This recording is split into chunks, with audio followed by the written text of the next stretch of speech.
Derby County face Barnsley in a pre-season friendly tomorrow night in what is going to be one of the most intriguing pre-season friendlies we have this year. Derby County looks set to put their first tactical stamp on this season, with Paul Warne reverting to his tactical philosophy for the upcoming season. Recent friendlies have been more focused on getting minutes into the players' legs and making sure they are fit and ready for the start of the season.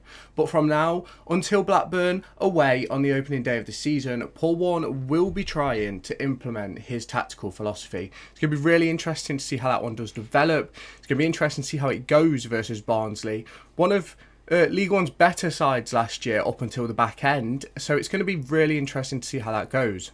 Derby County will be facing former captain Conor Hourihane, who has signed a deal at Barnsley after leaving Derby County on a free transfer.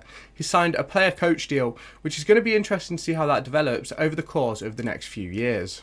Now, we're going to get into talking all about the game and things that we could expect from the game, so make sure you hit that subscribe button down below, turn on that notification bell, like this button to help push it, like this video to help push it to new audiences, and then let's get straight into it. So I think this is the first time that we're going to see Derby's starting 11 for probably Blackburn, in my personal opinion. I think we'll play our starting 11 for Blackburn on Wednesday for 70 minutes. And then I think that on Saturday versus, I think it's Real Valladolid or something like that, I think we'll play maybe our backup 11 because then they've obviously got like 10 days to make sure they're in shape for that game. So I think we're going to see our main 11, main tactical shape, everything like that.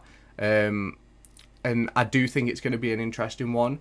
I'm really intrigued to see how we fit in the likes of David Ozzo, Ibu Adams, Kenzo Goodman, obviously Ben Osborne as well. Where's he going to fit in? That's a really interesting question that seems to be on a lot of Derby fans' minds at the moment, and maybe it's even on Paul Warne's mind. Obviously, he's played in midfield when he's played this pre-season, but obviously he does have that ability to play at wing-back.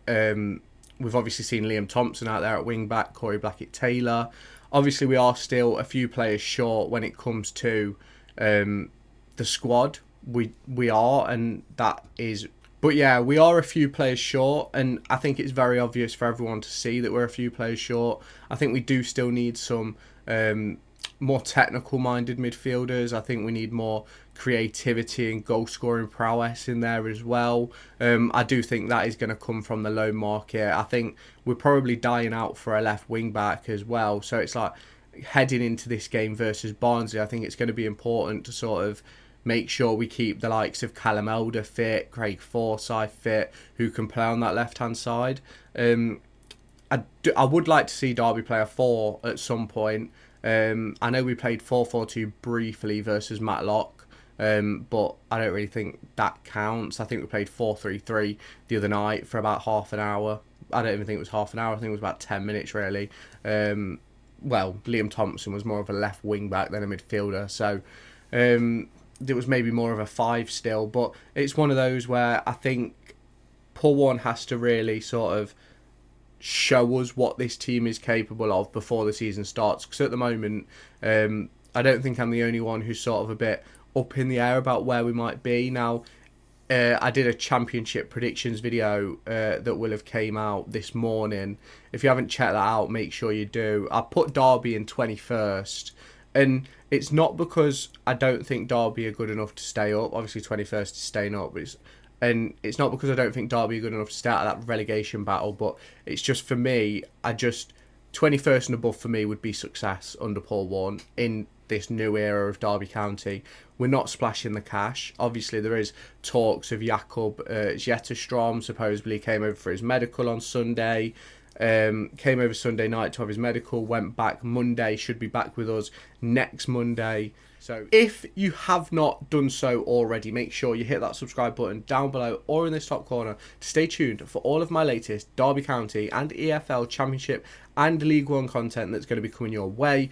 Obviously, I've done my Championship preview and predictions over the past couple of days. I've got my League One preview and predictions coming over the next few days as well. So make sure you hit that subscribe button, turn on that notification bell, and stay tuned for all of my latest content.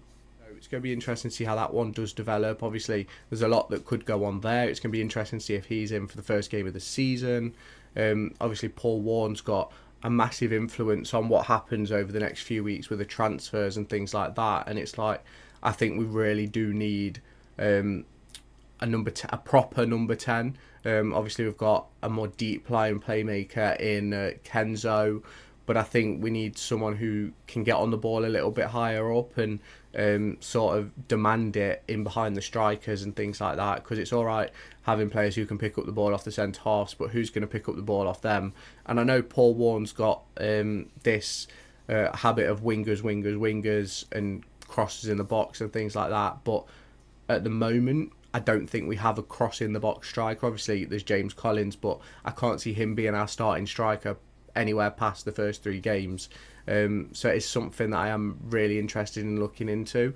Obviously, you can let me know your thoughts down in the comments on what you think Derby's best team is. I think there's probably a few different lineups that can go through people's heads. Some people go with a 4, some people will go with a 5. But I think this Barnsley game tomorrow is going to really sort of show us what Paul Warne is wanting to do and what he's going to try and do this season. Obviously, there's a lot to talk about in that aspect of what's going to go on this season, how are Derby going to set up, what's their tactical philosophy going to be like. And I do think a lot of it is going to be very similar to last year.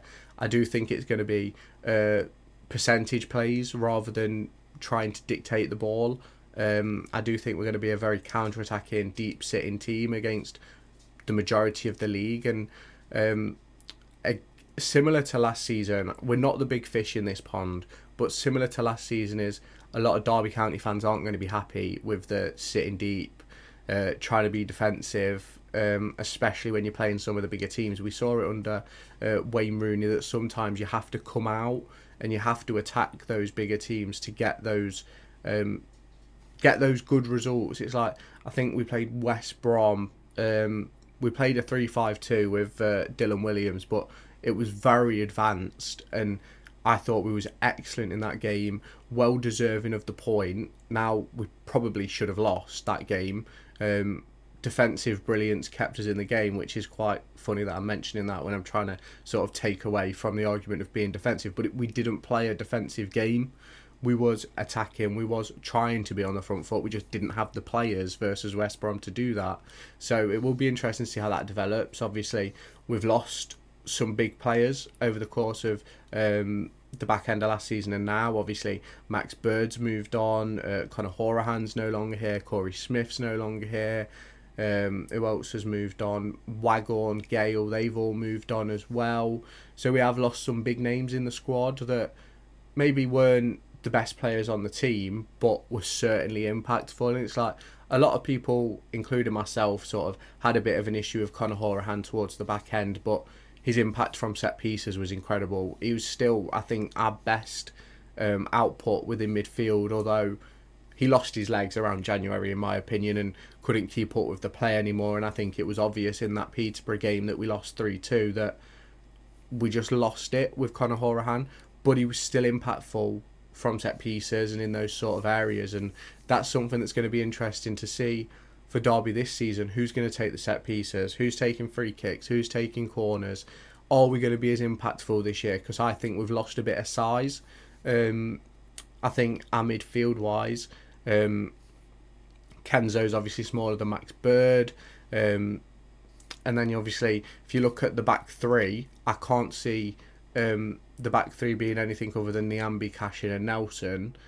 You lose a bit of height there because we're not going to have Sonny Bradley in there, but it is going to be interesting to see how it develops. Obviously, with Jake Rooney being out as well, it's going to be interesting to see what Paul Warne actually wants to do with this squad, because I do think there was probably a world where Jake Rooney would have started for us this season, but obviously we're not going to see that until later on down the line. So if you're going to watch this game versus Barnsley, let me know down in the comments. Let me know what your predictions are. I think we've got to win this game. It's got to be a 2-1 win for me. I do think we'll concede, but we have got to score twice. I do think we'll win. I think Mendes Lang will score, and I think I'd really like one of the wing-backs to get a goal, whether that be Wilson or Elder. So, yeah, let me know your predictions down in the comments. Hit that subscribe button, hit the like button, and let me know your thoughts down in the comments, and I'll catch you in my next video. Make sure to go and find me on TikTok, pictured here, and Twitter, pictured here. These are the places where I'll keep you all up to date with all my upcoming videos and my thoughts and feelings around the Formula 1 and football weekend.